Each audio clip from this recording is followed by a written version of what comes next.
Again, let me just repeat the welcome to all our distinguished guests here today. Thank you very much for joining us on this forum on nonviolent ethnic hostilities, something that we jointly organized together with the Ministry of Home Affairs. Also like to extend our thanks again to Silent Foundation for their generous funding of the Race, Religion and Intergroup Cohesion Program at IPS, which this forum is part of. We're very delighted to see a diverse turnout for this forum. Representatives that we have here come from who are leaders from various ethnic and religious communities, the public sector, and also academia. We're also very fortunate to have some very distinguished speakers here today with us who will provide their valued perspectives and will be drawing from their experiences as we grapple on this very important issue of interest. So our speakers have flown in from across the globe, and we appreciate them taking their time out of their schedules to join us today.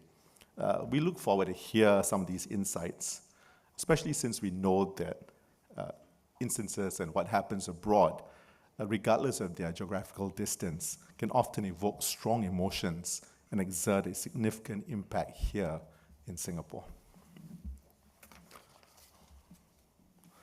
In 2019, the Institute of Policy Studies and the Ministry of Home Affairs conducted a forum on religion, extremism, and identity politics. There we reviewed global trends in religious fundamentalism and right-wing extremism. And we discussed the often explosive interplay of politics and religion in our region. We explored how these trends might impact our social fabric and stability.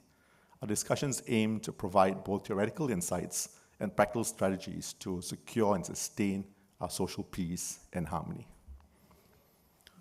Today, in the same vein, this forum seeks to spotlight how race or ethnicity can influence social dynamics and inflame tensions, with a particular focus on non-violent conflict or hostilities. It's essential to recognize that while physical violence is widely condemned and deemed unacceptable by nearly everyone, non-violent hostilities along ethnic lines can be equally problematic. These forms of hostility, though not physically violent, have profound ramifications on the fabric of society. They contribute to the festering of hate, animosity, and distrust, and can lead to the sidelining of different groups in a more polarized social landscape. Such dynamics erode trust between communities and trust in government, particularly among minority groups who may feel unprotected or marginalized. Moreover, these hostilities can foster self-doubt and identity conflicts, undermining the cohesion and unity that are vital for harmonious societies. It's hence imperative for us to acknowledge these subtler yet insidious forms of conflict and to find constructive ways to address and mitigate them. By doing so, we can ensure a more inclusive and resilient community where every individual feels valued and respected. Now, this non-violent focus is especially relevant for the Singapore context, where maintaining social harmony in a multi-ethnic and multi-religious society is crucial, and where race and religion are concepts which are often conflated. Non-violent hostilities such as discrimination, social exclusion, hate speech are more frequent and visible in everyday interactions. These forms of hostility can occur in schools and workplaces, in public spaces, in social media, and they don't necessarily always escalate into physical violence or conflict, but they are clearly detrimental. At the Institute, we've been privileged over the last decade or so to have undertaken a number of studies. You'll be able to read some of these reports which have been published on our website. Based on one of these surveys of the national population, which we did together with onepeople.sg, a national ground-up movement that looks at racial and religious harmony. This is a study that we released in 2019. We recognize that few respondents report that they experience racial tensions. If you just look at the figures for minorities, it's about a quarter who report any kind of tension. Of course, more often people report tension when it comes to the internet, and they find material which kind of makes them feel upset. Currently, we're working at a 2024 edition of the study, which we hope to share sometime in the near future. But despite the fact that there are low numbers who actually experience these incidents, 6 in 10 Singaporeans, based on a more recent study that we released in 2022, together with Channel News Asia, said that 6 in 10 believe that racism is an important problem today. It's interesting to note that this concern about racism has had increasing mindshare within our population. I can think of two examples just early this year. One was during a invited guest speech at a school where students were talking about the broader subject, and the last concluding question that was asked of me was that this question is framed like this: given that racism is so common nowadays in school, do you think it can ever be eliminated?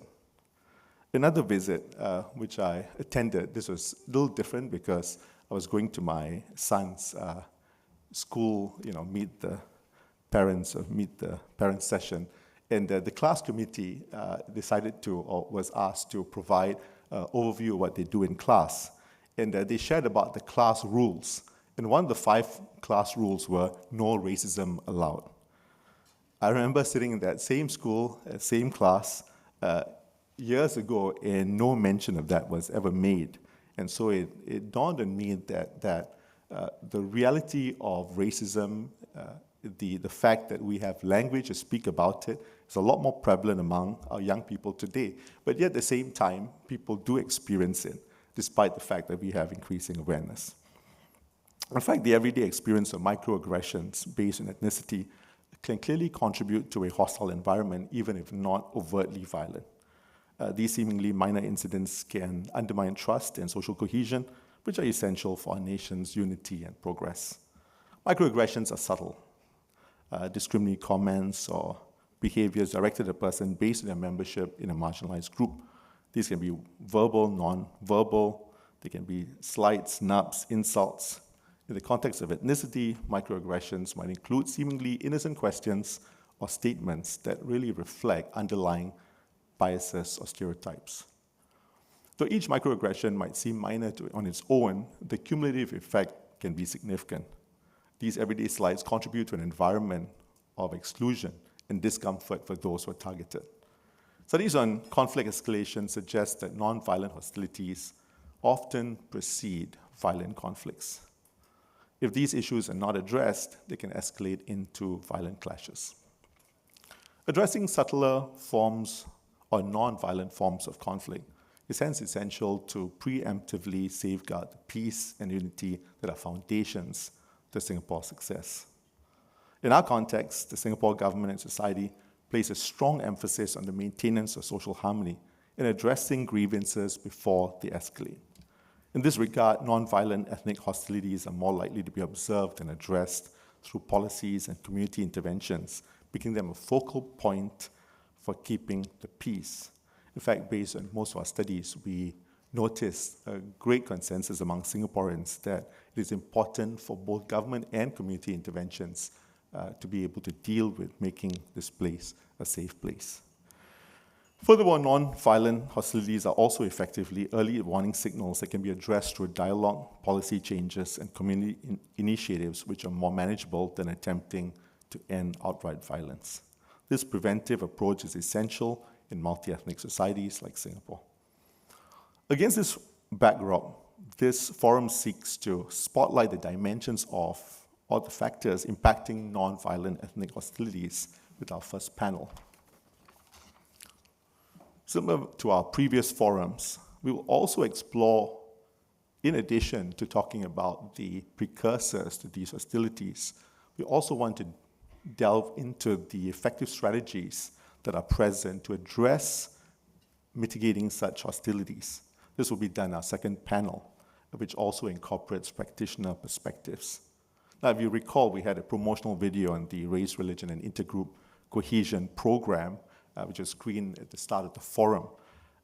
My colleagues and I have the pleasure in being able to host some of these workshops in a range of spaces, in schools, in workplaces, and we noticed that these programs are well received. An example of how microaggression can be brought to the attention of the public. Thus far, we have reached out to over 100 participants, and we use a mixed method empirically driven approach in developing these workshops and activities. We leverage on technologies such as eye tracking, biosensors, VR headsets, and we conduct evaluations to examine the effectiveness of these methods. In these assessments, we measure the shifts of core indicators, including knowledge, behavioral intentions, and interest in the topic of race, religion, and intergroup cohesion. For instance, we noticed that people attending these workshops seem to show shifts in terms of how they understand or how they feel competence in dealing with issues to do with race and religion. For instance, we noticed that there was nearly about 1 in 5 who attested to the fact that they had increased in terms of their awareness or recognition of the challenges that their colleagues or peers face because of their racial background.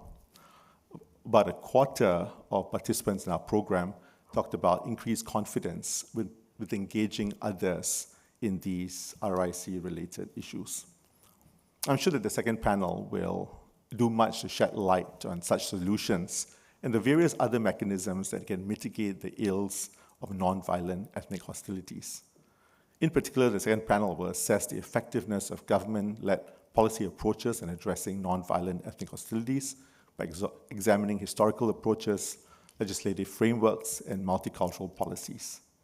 Additionally, the panel will also explore the complementary role of community-based initiatives such as campaigns and educational tools that can reshape ethnic relations. It will discuss the success of these community initiatives, and if they're used in collaboration with government policies, they play a major part in mitigating nonviolent ethnic hostilities. By examining these issues and with the ministerial and keynote speeches, we aim to foster a deeper understanding of non-violent ethnic hostilities. We hope to flesh out our approach to tackling such issues and promote social cohesion and harmony in our diverse society. It gives me happy to thank all of you again for your presence and your perspectives. All of us are striving to uphold and strengthen social harmony, which is so fundamental to Singapore's identity and success. Thank you very much.